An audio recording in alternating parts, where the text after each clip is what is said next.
been drawing since I was in grade school. Graph was everywhere, and once I started, I never stopped. Before going to high school, I'd already done a few things in the hood and was tagging, but no doubt high school exposed me to more writers from all over the city. I met some cool people along the way who shared ideas and outlines with me. Paper to train is the truth.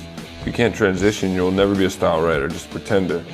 You have to paint on the regular to develop spray control and technique. It takes time.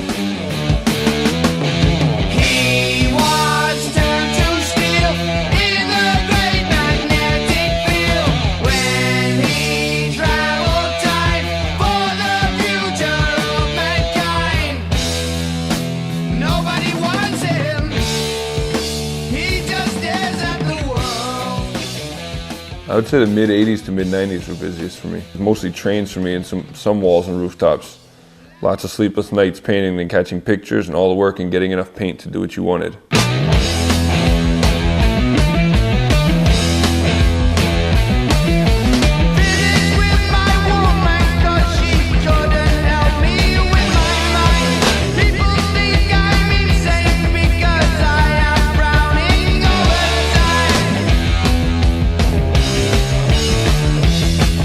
From 1988 to 1995, I was going from the dirty trains to the clean trains. More energy into the freights and walls also. I saw more sense in doing more walls and I could do more detail and it would last longer than on the clean trains. I also got a kick when people told me they saw my stuff on the freights somewhere else in the US. I started traveling to Europe and I got to see all that was happening out there, and I really loved the energy people were putting into graph out there.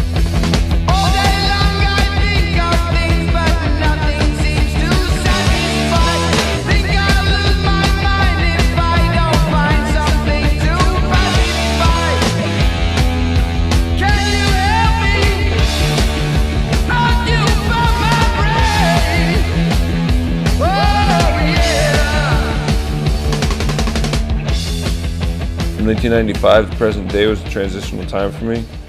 I was still painting the late 90s, but thinking about where my life was heading. So as we approached the new millennium, I had to make some life changes so as to have a better future. Painting slowed down as I put the pieces of the puzzle together. I would say the last 5 years have been good to me.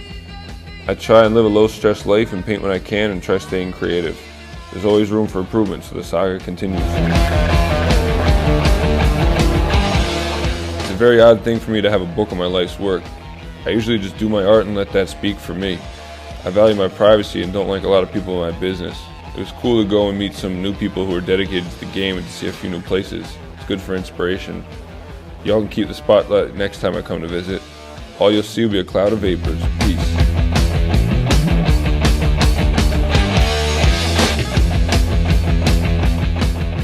Graph nowadays is different, I guess, because for many people it's a time issue, especially for trains.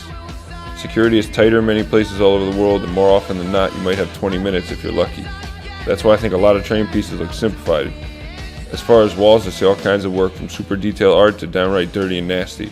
So I feel good that graph will continue being an art form open to everyone just like it was when I was coming up.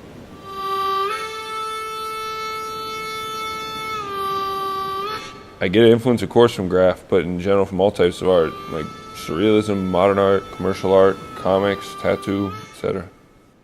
We have people in many different countries. I still have friendships that have lasted over 20 years. I had a lot of fun painting with Kami.